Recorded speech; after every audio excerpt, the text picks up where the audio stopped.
Gentile, black man, white. We all want to help one another. Human beings are like that. We want to live by each other's happiness, not by each other's misery. We don't want to hate and despise one another.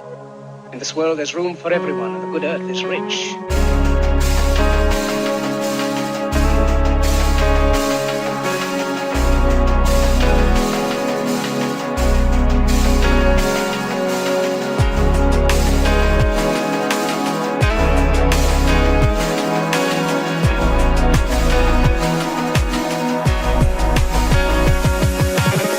Our cleverness hard and unkind. We think too much.